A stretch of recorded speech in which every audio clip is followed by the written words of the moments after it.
ये 5 वोल्ट का एक रेगुलेटर आईसी है। इसका पहला पिन इनपुट, दूसरा पिन ग्राउंड, तीसरा पिन आउटपुट है।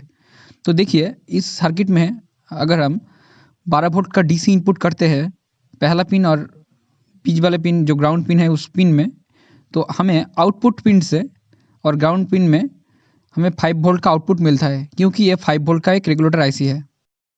अगर हम इस सर्किट को मॉडिफाई करें तो इस सर्किट से हमें कोई भी आउटपुट हमें मिल सकता है। देखिए इस सर्किट को मैंने मॉडिफाई किया एक जेनर डायोड लगाकर, तो इस जेनर डायोड की वजह से हमें इनपुट हम 12 वोल्ट दे रहे हैं इस सर्किट में, लेकिन हमें आउटपुट देखिए एक कंप्लीट डीसी आउटपुट हमें मिल रहा है 9 वोल्ट का। तो देखिए हम 5 वोल्ट का रेगुलेटर आईसी से कैसे 9 वोल्ट का आउटपुट डीसी आउटपुट हम पाते हैं। तो इसके लिए हम क्या करेंगे, पहले इसका जो ग्राउंड पिन था, हमारा जो 5 वोल्ट का रेगुलेटर होता है उसका ग्राउंड पिन में हम ग्राउंड कनेक्शन करते हैं, तो उस पिन में हमें एक जेनर डायोड को लगाना पड़ेगा। तो ये मेरे पास है 4.2 वोल्ट का जेनर, तो हमें इसे 4V1 मतलब 4.1 वोल्ट का जेनर हम लगाएंगे। अगर देखिए बैंड जो जिधर है वो बैंड ऊपर की तरफ होगा, तो इस तरह से हमें जेनर डायोड को लगाना पड़ेगा। तो इस तरह से हम लगा देंगे। अभी जेनर का जो नीचे वाला बीच जो पार्ट था उस पार्ट में हम ग्राउंड का कनेक्शन करेंगे। ये कॉमन ग्राउंड होगा, ठीक है, मतलब इसमें इनपुट भी आएगा और आउटपुट भी आएगा। एक ही पिन से 2 कनेक्शन होगा ग्राउंड का। तो देखिए इस तरह से एक छोटा सा तार का टुकड़ा लेके आप कर सकते हैं कनेक्शन। तो ये हमारा सर्किट में इनपुट दे रहे हैं हम 12 वोल्ट का। अब देखिए आउटपुट हमें कितना मिल रहा है। तो मैंने सेट कर दिया मल्टीमीटर। देखिए इधर इनपुट में हम इधर 12 वोल्ट हमारा इनपुट दे रहे हैं हम इधर, और आउटपुट में देखिए आउटपुट में हमें मिल रहा है 9 वोल्ट।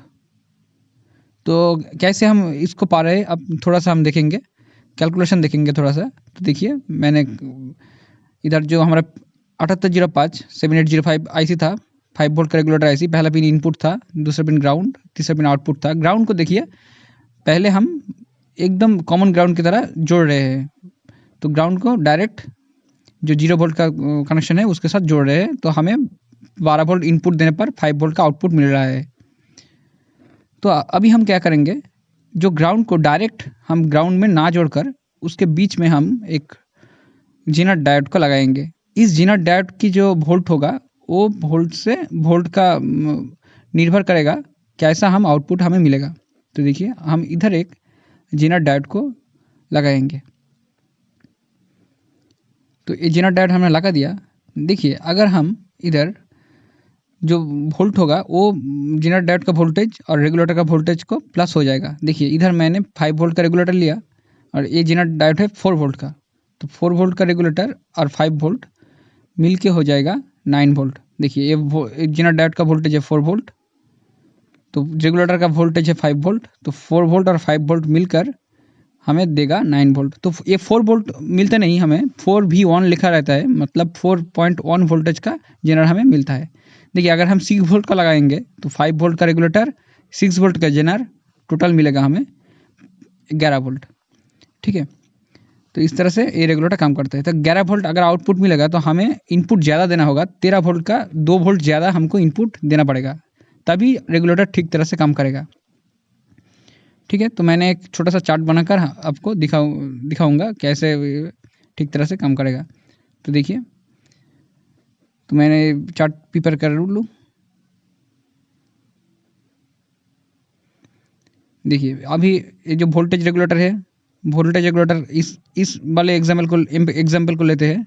ये 5 वोल्ट का रेगुलेटर जेनर हम दिया 4 वोल्ट का, या हमारे पास था 4V2 मतलब 4.2 वोल्ट का जेनर। आप 4.1 वोल्ट का जेनर आप यूज़ कर सकते हैं। तो आउटपुट हमें मिल रहा है टोटल करके 9 वोल्ट। इनपुट हमें 2 वोल्ट ज़्यादा देना पड़ेगा, मतलब 12 वोल्ट का हमें इनपुट देना पड़ेगा कम से कम। तो देखिए 9 वोल्ट का अगर वोल्टेज रेगुलेटर है, अगर लेते हैं 9 वोल्ट का रेगुलेटर और हम उसमें 6 वोल्ट का जेनर डायोड ऐड करते हैं तो हमें आउटपुट में 15 वोल्ट मिलेगा टोटल करके। इनपुट हमें 2 वोल्ट ज़्यादा 17 वोल्ट हम दे सकते हैं, ठीक है। तभी ये वोल्टेज रेगुलेटर सर्किट ठीक तरह से काम करेगा। तो ये था इसका थ्योरी, आशा करते हैं आपको समझ आया। तो देखिए हम ये सर्किट तो सेटअप कर लिए, तो इसमें हम अगर इनपुट आउटपुट कैपेसिटर लगा देंगे तो ये स्टेबल काम करेगा, ठीक है। तो इनपुट आउटपुट में हम एक 100 माइक्रोफैराड का कैपेसिटर हम इधर जोड़ लेते हैं। इस तरह से हम एक 100 माइक्रोफैराड का कैपेसिटर हम जोड़ लेते हैं। इधर हम ये वैल्यू कम ज़्यादा कभी कर सकते हैं, कोई परेशानी नहीं होगा। अगर एम्पलीफायर चलाएंगे तो इसमें ज़्यादा वैल्यू का कैपेसिटर लगाने रहने से एम्पलीफायर अच्छे से काम करता है, ठीक है। इसलिए मैंने 100 माइक्रोफैराड का कैपेसिटर लगा दिया इधर। ग्राउंड में ग्राउंड कैपेसिटर का ऐसा कनेक्शन कर लेंगे। इसी तरह से हम इनपुट में भी कैपेसिटर जोड़ते हैं, तभी फिक्स्ड आउटपुट मिलता है हमें। तो इनपुट में जो कैपेसिटर हम जोड़ेंगे इलेक्ट्रोलाइटिक कैपेसिटर, इसे 100 माइक्रोफैराड से ज़्यादा जोड़ना सही रहता है, ठीक है।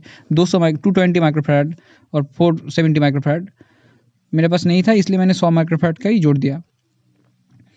इनपुट का जो कैपेसिटर होता है वो ज़्यादा वैल्यू का लगाने से या ठीक तरह से काम करता है। तो देखिए ये वैल्यू ये भी कैपेसिटर हमने लगा दिया इधर। अभी हम क्या करेंगे, देखिए इसमें जो रिपल होता है, रिपल को कम करने के लिए हमें एक सिरेमिक कैपेसिटर ऐसा 0.1 माइक्रोफैराड का कैपेसिटर हम यूज़ करते हैं, ठीक है। ये कैपेसिटर लगाने से क्या होगा, नॉइज़ जो होता है रेगुलेटर में, वो नॉइज़ बहुत कम हो जाता है, ठीक है। रिपल नहीं रहता।